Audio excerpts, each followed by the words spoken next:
All right, get ready, because tonight's Future of Everything is mind-bending, or actually mind-reading. On the campus of the National University of Singapore, Professor Helen Zhao and a team of researchers say artificial intelligence is letting them see, well, a version of our thoughts. Wow, so as long as I have seen it and you know the patterns of my brain, then the AI will read that out of my brain. A volunteer lies still inside a brain scanner, drifting towards sleep. On a screen in the next room, a second image begins to form, pulled not from a camera, but directly out of the electrical activity in her sleeping brain.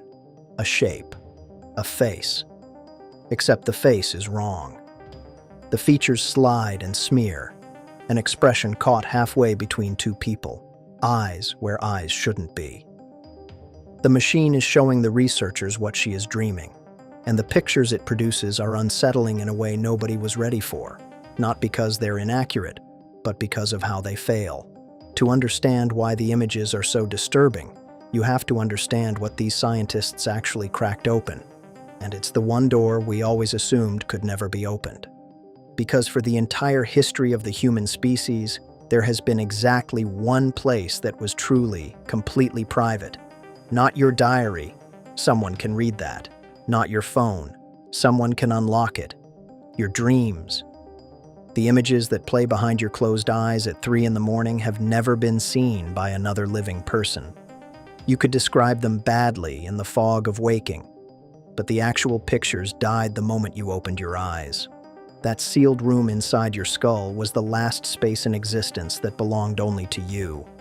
And in a lab in Kyoto, Japan, researchers figured out how to walk into it. The breakthrough came from a team led by Professor Yukiyasu Kamitani at the ATR Computational Neuroscience Laboratory. Their method, at first, sounds almost crude.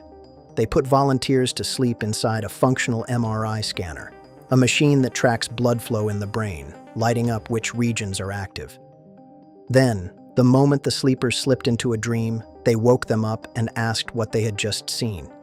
Over and over, hundreds of times. Sleep, wake, describe, sleep again.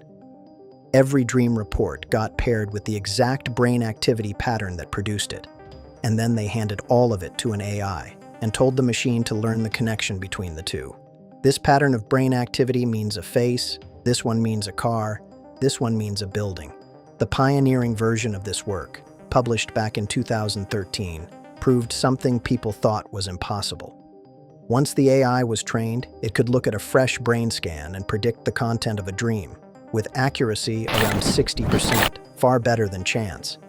A machine reading the raw material of a dream off of brain tissue. Now, in 2013, the system could only guess categories. Was there a person in the dream? Was there a vehicle? Was there text? It couldn't draw the dream. Hold on to that gap, because closing it is exactly where this turns from a clever science experiment into something that feels like it shouldn't exist. Because a decade later, a different tool arrived that changed everything. Generative AI. The same kind of image-generating model behind the AI art you've seen online, Stable Diffusion, turned out to be the missing piece. Researchers, most famously a team at Osaka University, realized they could feed a person's brain activity into one of these image generators as the prompt. Instead of typing words to make a picture, the machine would take the pattern of your visual cortex and paint what it saw there. And when they tested it by showing people photographs and reconstructing what their brains registered, the side-by-side results were startlingly close. A photo of a teddy bear in, a recognizable teddy bear out, generated purely from a brain scan. The eye was no longer needed. The brain alone was enough. And here is the pattern interrupt, the thing that flips this whole story. Because this is why the dream images come out looking like horror. When a modern system reconstructs what you see, it isn't photographing your mind. The brain signal it gets is blurry, incomplete, full of holes. So the AI does what generative AI always does.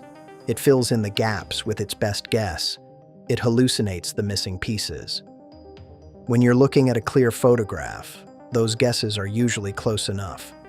But a dream isn't a clear photograph. A dream is already fractured, symbolic, half-formed. a person who is somehow also your mother, who is somehow also a stranger. Feed that broken shifting signal into a machine that's frantically inventing detail to fill the void, and you don't get a clean picture. You get the uncanny valley made real, melting faces, bodies that bend the wrong way, objects that are three things at once, colors bleeding into shapes that the human eye recognizes as almost right, which is exactly what makes them so deeply wrong. The images are terrifying not because the technology failed, but because it half succeeded. It's showing you the true, distorted architecture of a dream, rendered by something that has no idea what it's looking at. So now you understand the surface-level scare. But close that first loop I opened, and the real terror underneath comes into focus. And it has nothing to do with how the pictures look. It's about that sealed room. For the first time in human history, the last private space we had is being pried open, and the direction of travel only goes one way. Right now, the technology is limited. Let me be completely honest with you, because the clickbait won't be. These systems are still nowhere near sci-fi mind reading. The reconstructions are often blurry and surreal. Decoding an actual dream, frame by frame, into a clear video is still an unsolved problem. Researchers are openly calling that work in progress. It takes a massive, room-sized scanner and hours of training data collected from that one specific person's brain. Nobody is reading your dreams through your pillow tonight. But watch how fast the ground is moving. What began as guessing categories in 2013 became reconstructing photographs by 2023. And the newest research isn't just passively reading the mind anymore. A system called Dream Connect can now take the images pulled from brain activity and let you edit them with typed instructions, reshaping a mental picture while leaving the rest intact.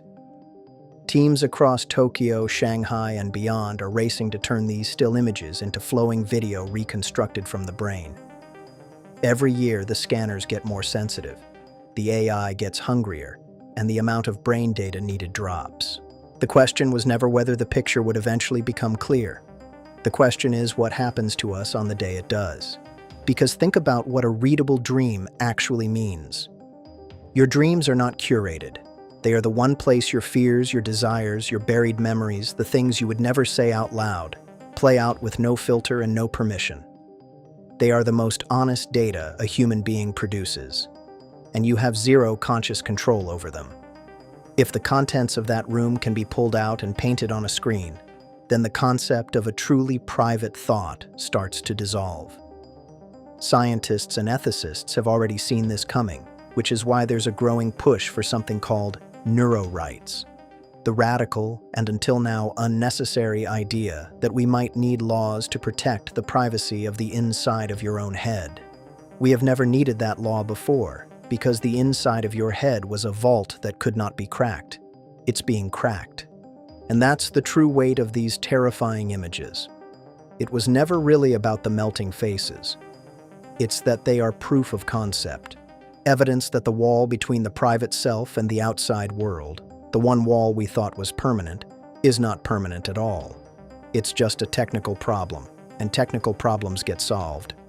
The dream you had last night, the one that felt like it belonged to you and only you, sat in your brain as a physical, readable pattern the whole time. It was always data. We just never had the machine to read it. Now we do, and the resolution is only getting sharper. So here is the thought I want to leave you with, because it's the one I can't shake. Tonight you'll fall asleep, and behind your closed eyes something will play out that no one else can see. Your own strange, private film, made only for you. For every human who has ever lived, that was a permanent guarantee. For your generation, it may be one of the last things that stays truly hidden.